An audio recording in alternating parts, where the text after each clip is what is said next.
और भाई लोग क्या हालचाल है, कैसे हो तुम लोग? सब एकदम बढ़िया। तो यार आज हम लोग पढ़ने वाले हैं कीपिंग क्वाइट पोम के बारे में, जिसे लिखने वाले शख्स का नाम है पैब्लो नेरुडा। इस पोम के माध्यम से पोएट हमें यह समझाना चाहते हैं कि इस भागदौड़ की दुनिया में शांति से हमें कुछ देर के लिए रुकना चाहिए और सोचना चाहिए कि जो हम कर रहे हैं वो सही कर रहे हैं या नहीं। हमें अपने आप को एनालाइज करना चाहिए और सुख शांति के साथ जीवन को जीना चाहिए। आपस में भाईचारा होना चाहिए, तालमेल होने चाहिए। ये नहीं कि हम एक दूसरे से लड़ रहे हैं, झगड़ रहे हैं। शांति नाम की कोई चीज ही नहीं है। हमें एक दूसरे को समझना पड़ेगा, हमें अपने पार्टनर को समझना पड़ेगा, हमें अपने पेरेंट्स को समझना पड़ेगा। एक म्यूचुअल अंडरस्टैंडिंग क्रिएट करनी पड़ेगी जिससे हमें एक दूसरे के बारे में समझ में आए। बच्चों को माँ बाप को समझना पड़ेगा, माँ बाप को बच्चों को समझना पड़ेगा। तो चलो शुरू करते हैं इस पोएम को और देखते हैं कि हमारे पोएट साहब क्या कह रहे हैं। वो कहते हैं कि मैं 12 तक गिनता हूँ और फिर हम लोग शांत हो जाएंगे। हम लोग कुछ भी नहीं करेंगे, ना तो हम अपना हाथ हिलाएंगे और ना ही कुछ भी। मतलब तुम जो भी काम कर रहे हो ना, पोएट के 12 गिनने के बाद सब चीज छोड़ के एकदम शांत हो जाओ। कुछ पल के लिए इस धरती पर सब कुछ रुक जाएगा। ना हम अपनी अपनी भाषाओं में बात करेंगे और ना ही काम करेंगे। एकदम शांति होगी। आर्म्स का यहाँ पर 2 मतलब हो सकता है। पहला हमारा हाथ, पोएट हमें कह रहे हैं कि अपना हाथ वाथ कुछ भी हम नहीं हिलाएंगे। और दूसरा वेपन, जो गन बंदूक ये सब है ना, ये सब भी हम नहीं चलाएंगे। हम जो एक दूसरे को मारने काटने पे तुले हुए हैं, एक कंट्री दूसरे कंट्री को हड़पने में तुली हुई है, ये सब छोड़ देंगे अगर कुछ सेकंड के लिए, तो कितना अच्छा रहेगा। ये ना एक बहुत ही अद्भुत नजारा होगा। न तो हम लोग भाग दौड़ रहे होंगे, न मशीनें चल रही होगी, एकदम शांति होगी। हम सब एक साथ साथ होंगे। ये जो अचानक से साइलेंट क्रिएट होगा ना, ये हमें थोड़ा सा अजीब लग सकता है, लेकिन हम लोग एक साथ होंगे। एक साथ मतलब एक जैसे होंगे। ना मैं कुछ बोल रहा हूँगा और ना तुम कुछ बोल रहे होगे। ना मैं कुछ कर रहा हूँगा और ना ही तुम कुछ कर रहे होंगे। हम दोनों एक जैसे हो जाएंगे। और सिर्फ हम दोनों ही नहीं, इस धरती पर जितने लोग हैं वो सब एक जैसे हो जाएंगे। ना मैं तुम्हें तंग करूंगा, ना तुम मुझे तंग करोगे।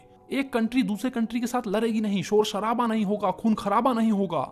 हम एक दूसरे को समझेंगे, जानेंगे, अपने आप को जानेंगे। इस चीज को पोएट हमें एक एग्जांपल से समझाने की कोशिश करते हैं। वो कहते हैं जो मछुआरे हैं वो वेल्स को नहीं मारेंगे, मछलियों को नहीं मारेंगे। जो लोग समुद्र से नमक निकालते हैं वो लोग भी रुक जाएंगे और अपने आप को देखेंगे कि कैसे काम कर करके उनके हाथ में छाले पड़ गए हैं। हम लोग ना काम के पीछे इतने पागल हो गए हैं कि अपने आप को टाइम ही नहीं दे रहे हैं, अपने आप को समझ ही नहीं पा रहे हैं। हम इसमें इतने अंधे हो गए हैं कि हम ये नहीं समझ पा रहे हैं कि हम सही कर रहे हैं या गलत कर रहे हैं।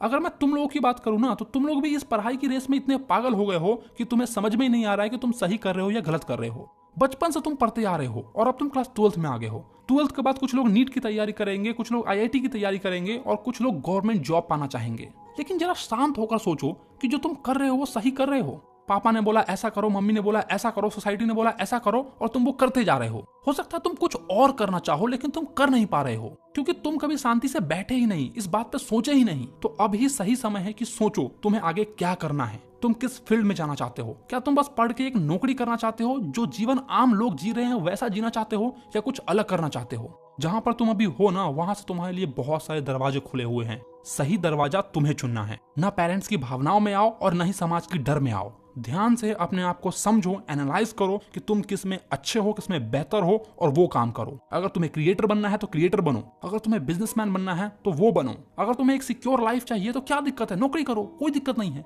लेकिन अपने आप को कम से कम समझो।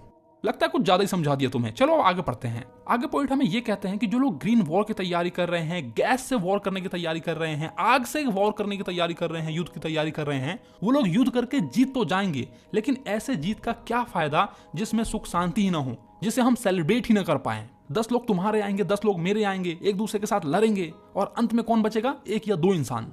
तो ऐसी जीत का क्या फायदा जिसमें तुम्हारे अपने लोग ही खो जाएंगे। इससे अच्छा है कि इस लड़ाई झगड़े को यहीं रोक दो, इस दुश्मनी को यहीं रोक दो। एकदम सफेद कपड़े की तरह हो जाओ, सफेद कपड़ा पहन लो। क्लीन क्लॉथ्स का मतलब है दुश्मनी को छोड़ दो, एकदम साफ हो जाओ, दिल के साफ हो जाओ। जैसा कपड़ा साफ है ना तुम्हारा, वैसे अपने मन को भी साफ कर लो। गुस्से में कुछ नहीं रखा है, अपने रिलेशनशिप को ही तोड़ोगे तुम। अगर दोस्त दोस्त में लड़ाई हो गई है, गर्लफ्रेंड बॉयफ्रेंड में लड़ाई हो गई है, तो यार गुस्सा थूक दो और एक दूसरे को समझने की कोशिश करो। हो सकता है कुछ मिसअंडरस्टैंडिंग की वजह से तुम दोनों में फाइट हो गई हो। अगर तुम्हारी किसी से दुश्मनी है तो उसे माफ कर दो यार, उसे अपना भाई समझो और शांति से एक साथ इस खुले आसमान में बैठो। कुछ मत करो, एक दूसरे को देखो, एक दूसरे को समझो, ऐसे ही गुस्सा शांत हो जाएगा। देखो कंफ्यूज मत हो, जो मैं कहना चाह रहा हूँ उस चीज को समझो। मैं बस ये चाहता हूँ कि इस भागदौड़ की दुनिया में कुछ देर के लिए रुको, कुछ क्षण के लिए रुको और अपने आप को समझो, सामने वाले को समझो। मेरा ये मतलब नहीं है कि हमेशा के लिए शांत हो जाओ। मैं ये बिल्कुल भी नहीं चाहता हूँ कि तुम हमेशा हमेशा के लिए शांत हो जाओ, यानी कि तुम मर जाओ। ये नहीं चाहता हूँ मैं। ठीक है यार, लाइफ है, जो तुम्हारा काम है वो करो, अगर पढ़ रहे हो तो पढ़ो, अगर तुम जॉब पे जा रहे हो तो जाओ, लेकिन कुछ समय निकालो अपने लिए, अपनी फैमिली के लिए, ताकि तुम उनके साथ अच्छे से बात कर सको, अपनी लाइफ को जी सको, अपने आप को समझ सको कि जो तुम कर रहे हो वो सही कर रहे हो। जरूरी नहीं है कि जो सबने किया वही तुम करोगे, तुम कुछ अलग भी कर सकते हो। तुम लोगों ने एक दृढ़ निश्चय कर लिया है कि मुझे ये करना है और उसी के पीछे लगे हुए हो, लेकिन कम से कम ये तो सोच लो यार कि जो तुम कर रहे हो वो सही भी है या नहीं है। तुमने बस ये ठान लिया कि पापा ने कह दिया डॉक्टर बनेंगे तो बनेंगे। अरे पहले ये तो देख लो कि हाँ तुम डॉक्टर बनने लायक हो भी या नहीं, तुम्हारा इंटरेस्ट भी है उसमें या नहीं।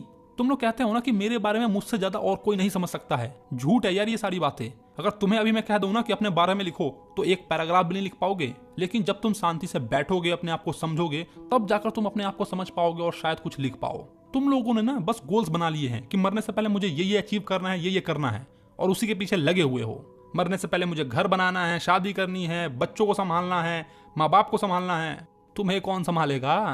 हो सकता है यार मैं तुम्हें ना सिखा पाऊं, लेकिन ये धरती तुम्हें सिखा देगी। तुम लोग जानते हो यार, जो अर्थ है ना हमारा वो घूमता है, पहले दिन होता है फिर रात होता है। जैसे दिन में चहल पहल होती है और फिर रात में शांति होती है, वैसे ही तुम लोग भी काम करो। मैं ये नहीं बोल रहा हूँ कि काम मत करो, लेकिन कुछ देर के लिए शांत हो जाओ और अपने बारे में सोचो, अपने आप को रेस्ट दो, अपने अंदर की जो गर्मी है ना उसे थोड़ा ठंडा करो, जैसे धरती करती है। दिन भर तो वो गर्म होती है, लेकिन रात में वो ठंडा होती है। हो सकता है कि तुम कोई काम कर रहे होगे, लेकिन उसमें तुम बार बार फेल हो रहे होगे, तो यार मेरा कहना मानो और एक बार शांति से देखो कि तुम क्या गलती कर रहे हो सकता है तुम कुछ ऐसा कर रहे होगे जिसकी वजह से तुम बार बार फेल हो रहे होगे। जब तुम ऐसा करोगे ना तो तुम्हें पक्का कोई ना कोई गलती मिलेगी, और उस गलती को सुधारने के बाद तुम फिर से जीवन को जीने लगोगे, यानी कि जीत जाओगे।